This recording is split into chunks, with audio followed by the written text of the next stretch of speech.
Hello बच्चों, चलिए प्रश्न देखते हैं। प्रश्न है समाकलन 0 से पाई बट्टे 2 लॉग 4 प्लस 3 साइन एक्स बट्टे 4 plus 3 cos x D x का मान हमें ज्ञात करना है। यह हमारे पास एक बहुवैकल्पिक प्रश्न है, तो इसको सरल करने हेतु हमारे पास यहाँ से मुख्य अवधारणा कार्य करेगी।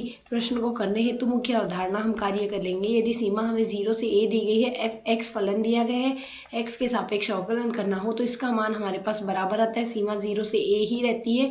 x के स्थान पर हम a माइनस एक्स प्रतिस्थापित कर देते हैं और x के सापेक्ष ही समाकलन करते हैं। तो यदि इसी अवधारणा के अनुसार कार्य करें तो सर्वप्रथम हम मान लेते हैं, माना दिया गया जो फलन है वह i के बराबर है। तो i बराबर दिया गया है, समाकलन 0 से पाई बट्टे 2 है, लॉग यह दिया गया है 4 प्लस 3 साइन एक्स है हमारे पास, 4 प्लस 3 साइन एक्स और बट्टे में हमें राशि दी गई है 4 प्लस 3 कोस एक्स। साथ ही हम लगा देते हैं डी एक्स, इसे हम समीकरण 1 नाम दे देते हैं। अब यदि हम इसमें यही सीमा का सूत्र लगाते हैं तो हमारे पास दिया गया फलन i बराबर यहाँ से लिखा जा सकता है, समाकलन सीमा 0 से पाई बट्टे 2 ही रहेगी, लॉग यहाँ से 4 प्लस 3 साइन एक्स है हमारे पास, तो 4 प्लस 3 साइन एक्स के स्थान पर हम प्रतिस्थापित करेंगे पाई बट्टे 2 माइनस एक्स और बट्टे में हम यहाँ से राशि लिखेंगे 4 प्लस 3 कोस पाई बट्टे 2 माइनस एक्स। साथ ही हमारे पास आएगा डी एक्स। तो यदि हम इसे यहाँ पर सरल करते हैं, हम जानते हैं चूंकि साइन पाई बट्टे 2 माइनस थीटा बराबर तो हमारे पास आता है कोस थीटा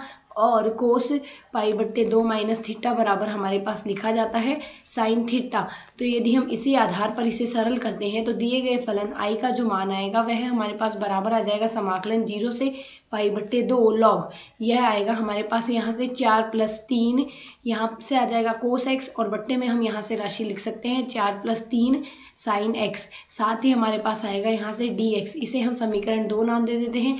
अब समीकरण 1 व 2 को यदि हम जोड़ दें तो 1 प्लस 2 से दोनों समीकरणों में हमारे पास i और i समान दिए गए हैं, तो यहाँ से मान आएगा 2i बराबर समाकलन की सीमा 0 से पाई बट्टे 2 आएगी, लॉग यहाँ पर हमारे पास आएगा 4 plus 3 sine x, 4 plus 3 sine x बट्टे में राशि आएगी 4 प्लस 3 को दोनों समीकरणों में डी एक्स के सापेक्ष समाकलन हो रहा है और सीमा समान है, तो यहाँ से ये उभयनिष्ठ रख लेते हैं, प्लस लॉग यहाँ से है हमारे पास 4 प्लस 3 कोस एक्स, तो 4 प्लस 3 कोस एक्स आएगा, बट्टे में आ रहा है हमारे पास 4 प्लस 3 साइन एक्स। साथ ही दोनों में हमारे पास यहाँ पर डी एक्स आ रहा है, तो यहाँ पर दोनों में हम सरल करके लगा देते हैं डी एक्स।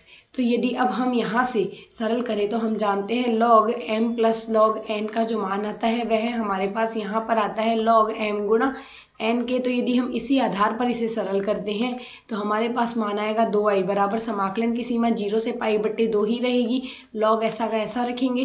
पहले तो आया है हमारे पास 4 प्लस 3 साइन एक्स और बट्टे में हमारे पास यहाँ से राशि आ रही है 4 प्लस 3 कोस एक्स, व दूसरे पद में हमारे पास मान आ रहा है 4 प्लस 3 कोस एक्स, बट्टे में राशि आ रही है 4 प्लस 3 साइन एक्स। साथ ही आ रहा है हमारे पास यहाँ से डी एक्स।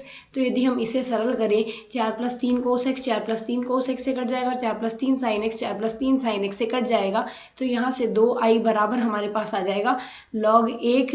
साथ ही आ रहा है हमारे पास यहाँ से डी एक्स, इसका हमने समाकलन करना है 0 से पाई बट्टे 2 के बीच में। साथ ही हम जानते हैं लॉग 1 का जो मान आता है वह बराबर 0 के आता है, तो इसी आधार पर यदि हम सरल करें तो 2i बराबर आ जाएगा 0, अर्थात हमारे पास i बराबर आ जाएगा 0। दिए गए फलन का x के सापेक्ष समाकलन आ गया 0। आशा है समझ आया, धन्यवाद।